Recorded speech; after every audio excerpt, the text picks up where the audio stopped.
Dear students, आज हम जो है सॉलिड स्टेट पढ़ने वाले हैं और ये चैप्टर बहुत ज़्यादा इम्पॉर्टेंट है क्योंकि ये हमारे डे टू डे लाइफ से जुड़ा हुआ है।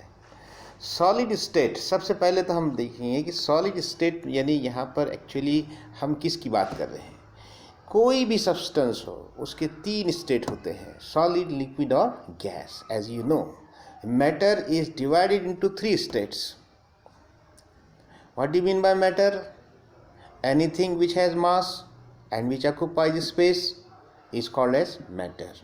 And matter is divided into three states: solid state, liquid state and gaseous state. तो सबसे पहले हम इस चैप्टर के हिसाब से बात करेंगे कि सॉलिड स्टेट। बच्चों, ये सॉलिड क्यों होता है, ये लिक्विड या गैस क्यों नहीं होता है? ऐसे कौन से फैक्टर्स है जिसकी वजह से ये सॉलिड बन गया है? तो इसके लिए हम पहले सॉलिड की जो प्रॉपर्टीज़ है उसके बारे में थोड़ा डिस्कस करेंगे, तब जाकर हमें पता चलेगा कि ये सॉलिड क्यों है। बच्चों, आप कोई भी एक एग्जांपल देखिए। फॉर एग्जांपल शुगर है, सॉल्ट है, एनीथिंग, बहुत सारे सब्सटेंसेस आपके तरफ सॉलिड है। वो लिविंग भी हो सकते हैं, नॉन लिविंग भी हो सकते हैं। Any object, any solid thing, table है, ठीक है। तो अब हम फॉर एग्जांपल शुगर लेते हैं। तो शुगर में आप बोलेंगे कि यहाँ पर सॉलिड की सबसे इम्पॉर्टेंट प्रॉपर्टी क्या है कि शुगर को हम मतलब एक वेसल से दूसरे वेसल में ट्रांसफ़र कर सकते हैं, उंडेल सकते हैं, लेकिन शुगर को हम ऐसे बहा नहीं सकते हैं। Sugar cane not flow. Sugar cannot flow. Why? Because sugar is rigid. Sugar is rigid. That's why it cannot flow. On the contrary, बच्चों, liquid can flow. Water can flow from one place to another place. Why? Because it is not rigid. Water is not rigid. That's why. तो हम बात ये कर रहे थे कि solid के बारे में, कि सॉलिड ये रिजिड है।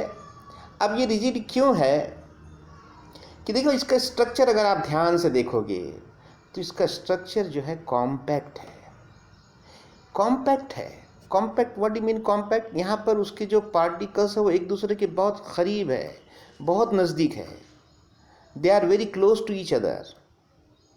तो यहाँ पर हम बोलेंगे कि उनके जो शुगर के जो पार्टिकल्स है, जो भी सॉलिड के पार्टिकल्स है, उनके बीच का जो डिस्टेंस है वो डिस्टेंस बहुत कम है। इस डिस्टेंस को हम केमिस्ट्री में कहते हैं इंटर पार्टिकल डिस्टेंस। कौन सा डिस्टेंस? Inter particle distance. बच्चों, what do you mean by inter particle distance? The distance between two or more particles. The distance between two or more particles is called as interparticle distance. ठीक है? What do you mean by interparticle distance? The distance between two or more particles is called as interparticle distance. तो solid rigid है, और वो rigid क्यों है? क्योंकि particle और पार्टिकल के बीच का जो डिस्टेंस है वो कम है, बहुत कम है। अब यहाँ पर मेरे माइंड में एक डाउट आ रहा है कि मैं पार्टिकल बोलूँ या एटम बोलूँ या मॉलिक्यूल बोलूँ या आयन बोलूँ, क्या बोलूँ? आपके भी ध्यान में ये बात आ रही होगी, आ रही है ना?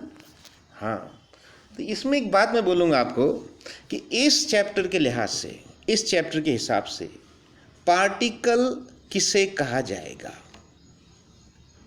पार्टिकल किसे कहा जाएगा? पार्टिकल कैन बी, ध्यान से सुनना, गौर से सुनना, particle can be atom, ion और मॉलिक्यूल। पार्टिकल ये क्या क्या हो सकता है बच्चों? एटम हो सकता है, आयन हो सकता है और मॉलिक्यूल भी हो सकता है। तो यहाँ पर हम जब कभी पार्टिकल ये वर्ड बोलेंगे तो आप समझ जाइए कि it can be atom, it can be ion और it can be a molecule. Dear students, हमको एक चीज़ तो पता चल रही है कि सॉलिड ये पार्टिकल से बना हुआ है। Is it right? Okay, solid ये पार्टिकल्स से बना हुआ है। क्या मैं ऐसे बोल सकता हूँ कि सॉलिड ये एटम, आयन और मॉलिक्यूल से बना हुआ है? यस, मैं बोल सकता हूँ ऐसे कि सॉलिड ये एटम, आयन और मॉलिक्यूल से मिलकर बना हुआ है। तो हम इन पार्टिकल्स को बोलेंगे constituent particles of solid. Why constituent particles of solid? क्योंकि सॉलिड वो पार्टिकल से मिलकर बना हुआ है। सॉलिड का जो कंपोजिशन है वो पार्टिकल्स है, इसलिए हम उन्हें सिर्फ पार्टिकल्स बोलने के बजाय उनको हम क्या बोल रहे हैं? Constituent particles of solid, right? तो डियर स्टूडेंट्स, अब जब हम सॉलिड की स्टडी करेंगे तो हमको ये पार्टिकल्स की स्टडी करना पड़ेगी। फॉर एग्जाम्पल, हम कोई एक बंगला है उसकी स्टडी करना चाह रहे हैं, तो हम क्या स्टडी करेंगे कि वो बंगले का आर्किटेक्चर कैसा है, वो बंगले का डिज़ाइन कैसा है, वो बंगले में कितने रूम हैं, वो वहाँ पर कितनी दीवारें हैं, और वो दीवारों का शेप, वो हाइट वगैरह, ब्रेथ, लेंथ, ये सब चीज़ें हम देखेंगे।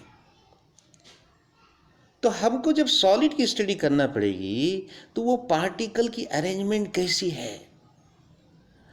क्या आप ये मानते हो कि जितने भी सॉलिड है अलग अलग टाइप के, क्या सभी सॉलिड में पार्टिकल्स की अरेंजमेंट क्या सेम होगी? बताइए। बिल्कुल नहीं। अलग अलग सॉलिड्स हैं और उनमें पार्टिकल्स की अरेंजमेंट अलग अलग होगी। ओके? तो हमको जब सॉलिड की स्टडी करना पड़ेगी तो हमको इन सारे पार्टिकल्स की अरेंजमेंट की स्टडी भी करना होगी। तो अब सॉलिड जब अलग अलग होते हैं तो हमको देखना पड़ेगा कि मेन इसके कितने टाइप होते हैं, टाइप्स ऑफ सॉलिड। तो वैसे तो सॉलिड बहुत सारे हैं, लेकिन नेचर में इन सारे सॉलिड्स को मेनली 2 टाइप में डिवाइड किया गया है। नंबर 1 क्रिस्टलाइन सॉलिड और नंबर 2 एमॉर्फस सॉलिड। ये 2 टाइप मेन टाइप है। हमेशा के लिए याद रखो बच्चों कि सॉलिड के सिर्फ 2 ही टाइप है। नंबर 1 क्रिस्टलाइन सॉलिड और नंबर 2 एमॉर्फस सॉलिड। अब ये दोनों में क्या डिफरेंस है? इन दोनों में क्या डिफरेंस है? क्रिस्टलाइन सॉलिड को हम कैसे पहचानेंगे, कैसे आइडेंटिफाई करेंगे? एमॉर्फस सॉलिड को हम कैसे आइडेंटिफाई करेंगे? ठीक है, देखो जैसे हम मार्केट में जाते हैं तो मीठा आम और खट्टा आम कैसे पहचानते हो? बोलो। हर आम को आप खाकर देखोगे? नहीं ना। फिर बोलो कैसे पहचानोगे? सूंघ कर। Very good. हम सूंघेंगे, जिस आम से मीठी खुशबू आती हो तो हम बोलेंगे आम मीठा है। जिस आम से कोई स्मेल नहीं आती है तो वो आम क्या है? मीठा नहीं है। तो इस तरह से हम जैसे आम को उसकी स्मेल से पहचानते हैं, उसी तरह हम कोई सब्सटेंस को सिर्फ देखकर, मेरी बात ध्यान से सुनना, सिर्फ देखकर हम पहचान सकते हैं, हम बोल सकते हैं कि ये सॉलिड क्रिस्टलाइन है, ये एमॉर्फस है। और वो देखना है और देखकर छूना भी है, थोड़ा सा टच करना है। आपको थोड़ा सा, फॉर एग्ज़ाम्पल, आपको एक पाउडर दिया गया, बारीक पाउडर दिया गया, और आपको कहा गया इसको हाथ में लेके थोड़ा सा ऐसा आप चेक कीजिए, हाथ में लेकर। जैसे हम चावल को चेक करते हैं किचन में कि चावल पके क्या नहीं पके, तो ऐसा हाथ में से दबा कर देखते हैं उसको, है ना? तो वैसे ही इसको आप थोड़ा सा ऐसा देखिए हाथ में लेकर। अगर आपको हाथ को सॉफ्ट लगता है तो आप क्या बोलेंगे? यस, कि ये एमॉर्फस सॉलिड है। और अगर आपको हाथ को थोड़ा रफ लगता है, थोड़ा खुरदुरा लगता है, थोड़ा चुभता है, तो आप क्या बोलेंगे? कि ये क्रिस्टलाइन सॉलिड है। तो ये एक तरीका है पहचानने का कि which is crystalline solid and which is amorphous solid. लेकिन ये अपने आप में कंप्लीट नहीं है, क्योंकि बहुत सारे आम ऐसे होते हैं कि जिनसे स्मेल तो नहीं आती है, खुशबू तो नहीं आती है, लेकिन वो आम मीठे होते हैं। इसलिए हम ये नहीं कह सकते हैं पूरे गारंटी के साथ कि ये हमारी टेस्ट 100% सक्सेसफुल है। ये एक हमारे लिए एक प्रिलिमिनरी इन्वेस्टिगेशन है कि आप किसी भी सब्सटेंस को, सॉलिड सब्सटेंस को छू कर देखिए, हाथ में लेकर देखिए। अगर आपको वो सॉफ्ट लगता है, जैसे मैं आपको एक एग्जांपल दूंगा कि जो हमारा जो पाउडर है मुंह को लगाते हैं हम, टैल्कम पाउडर, तो आप ये हमारी डे टू डे लाइफ से जुड़ा हुआ है टैल्कम पाउडर। तो ये आप जब हाथ में लेते हो तो कैसे लगता है आपको? एकदम सॉफ्ट, है ना। तो ये हो गया अमॉर्फस। आप आटा गूंथते हो, आटा हाथ में लेते हो, कैसे लगता है? एकदम सॉफ्ट, ये हो गया अमॉर्फस। आप शक्कर हाथ में लेते हो, कैसी लगती है? थोड़ी रफ लगती है ना, उसका सरफेस थोड़ा रफ है, तो वो फिर क्या हो गई? क्रिस्टलाइन। तो हम ये बोलेंगे कि जिसका सरफेस रफ नज़र आता है वो क्रिस्टलाइन है, और जिसका सरफेस रफ नहीं है बल्कि वो स्मूथ है, वो क्या है? एमॉर्फस। ये हमारा जो क्लासिफिकेशन है बेस्ड ऑन फिजिकल प्रॉपर्टी, लेकिन हमको उसके कुछ और प्रॉपर्टीज़ भी देखना पड़ेंगे, उसकी अरेंजमेंट देखना पड़ेगी। तो ज़रूरी नहीं है कि हर कोई आपको इस बेसिस पर आप हर सब्सटेंस को क्लासिफाई कर पाए। तो इसके लिए हम क्या करेंगे कि इसको और एक फिज़िकल टेस्ट है कि आप इसकी सॉलिबिलिटी देखिए। जो सब्सटेंस वाटर सॉल्युबल है, ध्यान से सुनना, जो सब्सटेंस वाटर सॉल्युबल है वो क्रिस्टलाइन ही रहेगा, और जो सब्सटेंस वाटर इनसॉल्युबल है वो एमॉर्फस ही रहेगा। डियर स्टूडेंट, आप मुझे बताओ कि जो आटा है ना, आपका आटा, गेहूं का, ज्वार का, जो भी है, वो आटा पानी में सॉल्युबल है क्या इनसॉल्युबल है? वो डिज़ोल्व होता है क्या पानी में? गायब हो जाता पानी में डालने के बाद? नहीं ना। हाँ, इसका मतलब आटा जो है, गेहूं का आटा या जो भी अनाज का आटा हो, और आपका जो टैल्कम पाउडर है वो भी आप चेक करके देखिए घर पर, ये डिज़ोल्व नहीं होते हैं। इसका मतलब ये इनसॉल्युबल है, इसका मतलब ये एमॉर्फस है। अब आप एक चम्मच शक्कर लो और उसको पानी में डिज़ोल्व करके देखिए, वो डिज़ोल्व हो जाएगी, इसका मतलब वो सॉल्युबल है। इसका मतलब शुगर क्या हुई? क्रिस्टलाइन या एमॉर्फस? यस, क्रिस्टलाइन हुई। Very good. तो ये बात आपकी समझ में आ रही है बच्चों कि हमने दो तरीक़ों से इसको चेक किया है कि आपको दिया गया सब्सटेंस ये क्रिस्टलाइन है या एमॉर्फस है। पहले तो हमने उसको टच करके देखा, उसका सरफेस चेक किया, बाद में हमको नहीं समझ में आया अगर, तो हमने उसकी सॉल्युबिलिटी से उसको कन्फर्म किया। लेकिन अभी हमको और ज़्यादा डेप्थ में जाना है, क्योंकि हम 12th क्लास पढ़ रहे हैं। It is not a joke, इसको और ज़्यादा स्टडी करना है। अब हमको वो सॉलिड कैसे बना है? पार्टिकल से। वो पार्टिकल की कुछ ना कुछ अरेंजमेंट होना चाहिए, इज़न्ट इट? अब what do mean by arrangement, कि वो पार्टिकल्स उस सॉलिड में किस तरह से रखे हुए हैं, उनका स्टाइल क्या है, उनका पैटर्न क्या है, इसको बोलते हैं अरेंजमेंट। अब अरेंजमेंट भी अलग अलग टाइप के होते हैं। 1 dimensional arrangement, 2 dimensional arrangement, 3 dimensional arrangement. तो हम यहाँ पर सॉलिड की स्टडी 3 स्टेप में करने वाले हैं।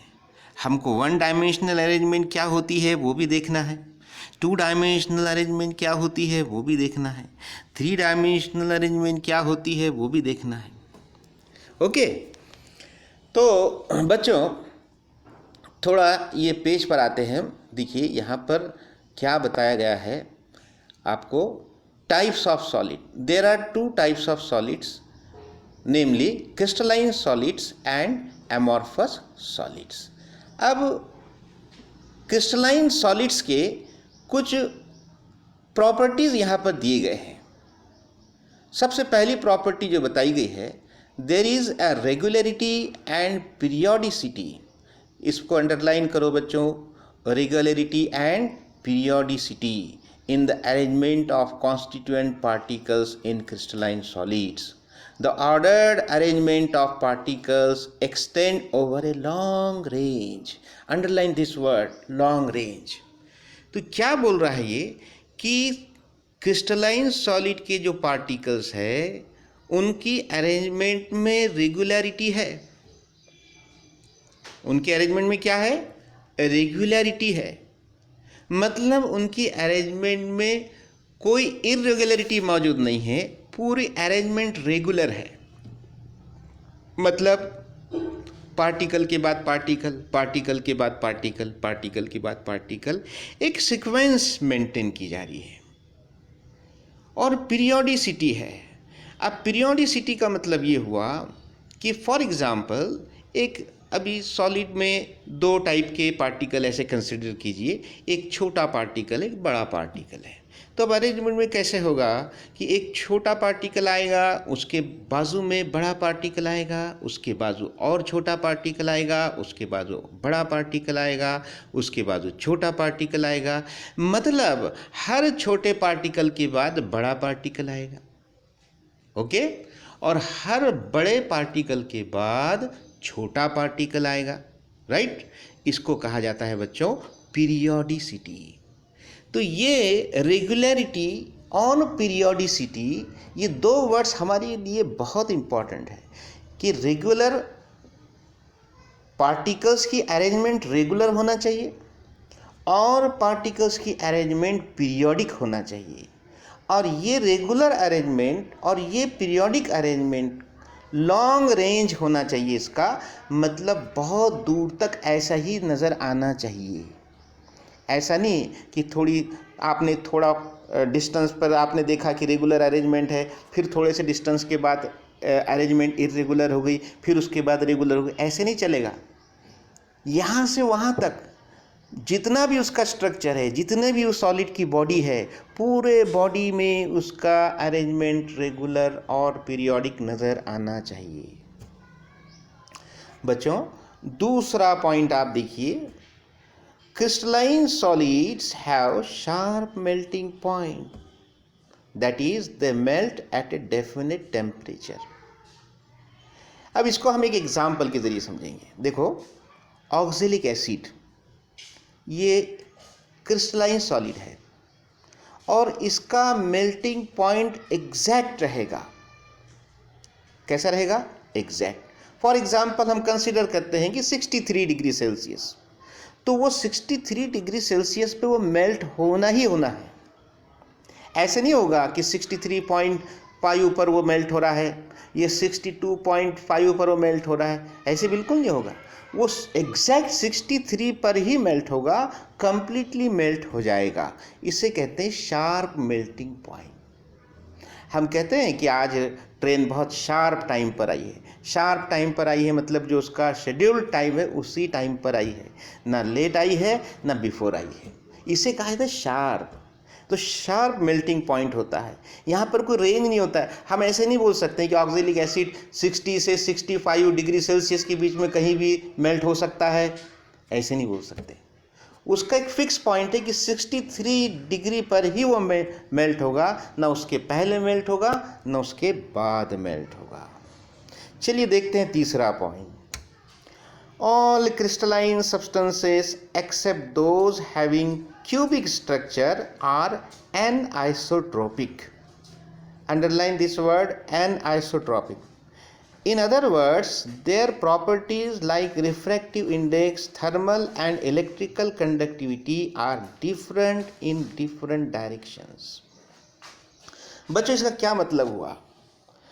ये क्या बात कर रहा है कि जितने भी क्रिस्टलाइन सब्सटेंसेस हैं, लेकिन एक्सेप्शन क्या है बताओ, कि ऐसे क्रिस्टलाइन सब्सटेंसेस जिनका स्ट्रक्चर क्यूबिक है, उनको छोड़कर जितने भी क्रिस्टलाइन सब्सटेंसेस हैं वो सारे के सारे एनआइसोट्रॉपिक है। क्या है? एनआइसोट्रॉपिक। मैं अगर इसमें से एन हटा दूं तो क्या पढ़ेंगे आप बोलो? आइसोट्रॉपिक। तो यहाँ पर देखो ये दो वर्ड्स याद रखो आप हमेशा इस चैप्टर के हद तक, आइसोट्रॉपिक और दूसरा क्या है? एनआइसोट्रॉपिक। और ये दोनों के मीनिंग भी समझो। अब एनआइसोट्रॉपिक का मीनिंग क्या है, इसके लिए थोड़ा हम ऊपर चलते हैं। ये पेज पर ऊपर आइए, आप देखिए यहाँ पर इस फिगर में, ऊपर की फिगर में क्या बताया गया है। जो रेड कलर के पार्टिकल्स हैं, राइट। यहाँ पर सॉलिड दो टाइप के कलर के पार्टिकल से बताए गए हैं। सॉलिड के पार्टिकल्स को दो कलर से बताया गया है और उनका साइज़ भी डिफरेंट है। रेड कलर के पार्टिकल्स है और ब्लू कलर के पार्टिकल्स है। तो रेड कलर के पार्टिकल्स कैसे हैं, थोड़ा उनका साइज़ बड़ा है, और ब्लू कलर के पार्टिकल्स का साइज़ थोड़ा छोटा है। अब आप ये देखिए,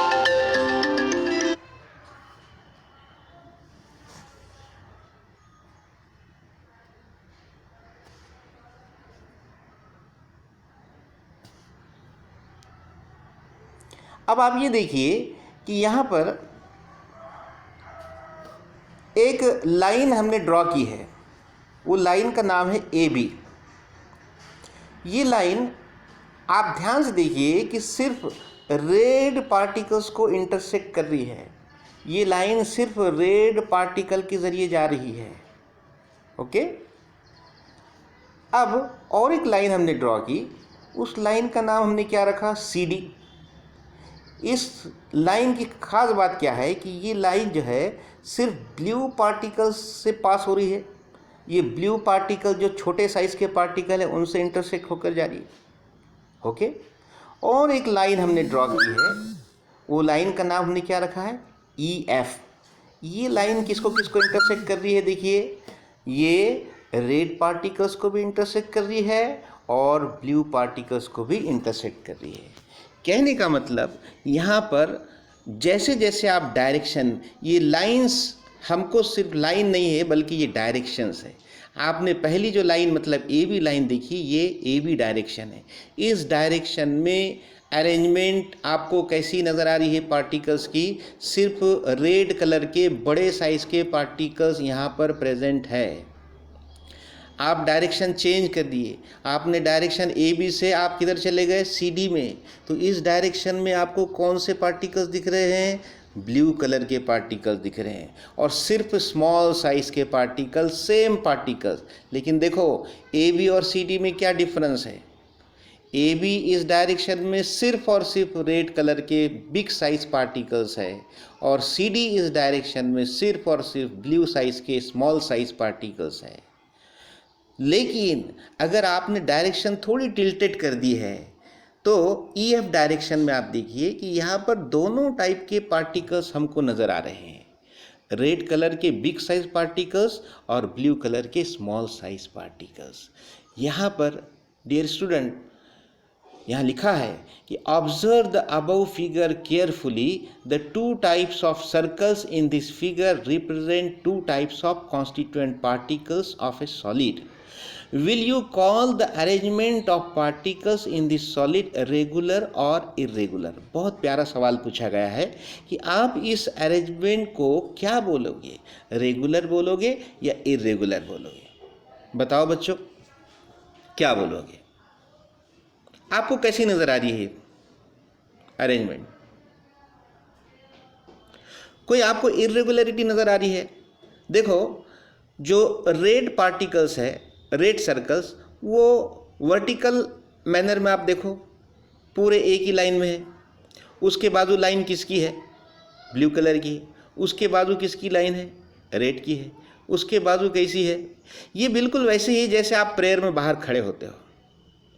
ये उनकी प्रेयर हो रही है, पूरे डिसिप्लिन में खड़े हैं, मतलब यहाँ पर कोई इरेगुलरिटी मौजूद नहीं है, इसलिए हम इसको बोल सकते हैं कि रेगुलर है। ये अरेंजमेंट रेगुलर है, okay. Next point, is the arrangement of constituent particles same और different in directions AB, CD and EF। यहाँ पर जो अरेंजमेंट है पार्टिकल्स की, ये तीन डायरेक्शन में कैसी अरेंजमेंट है।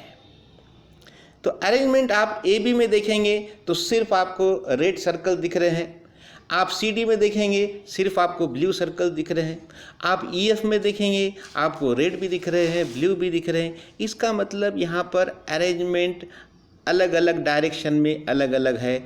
They have different arrangement in different direction, different arrangement in different directions. Dear student, कुछ ऐसे फिजिकल प्रॉपर्टीज़ होते हैं किसी भी सब्सटेंस के, फॉर एग्जांपल कंडक्टिविटी है, हाँ, उसके बाद थर्मल कंडक्टिविटी है, इलेक्ट्रिकल कंडक्टिविटी है, रिफ्रैक्टिव इंडेक्स है, ये प्रॉपर्टीज़ ये डिपेंड करते हैं अरेंजमेंट पर। और अरेंजमेंट डिपेंड है किस पर? डायरेक्शन पे। जब अलग अलग डायरेक्शन में अरेंजमेंट डिफरेंट है, इसलिए ये प्रॉपर्टीज़ भी डिफरेंट रहेंगे। Which properties? Refractive index, thermal conductivity, electrical conductivity, ये सारे प्रॉपर्टीज़ चेंज होते जाएंगे।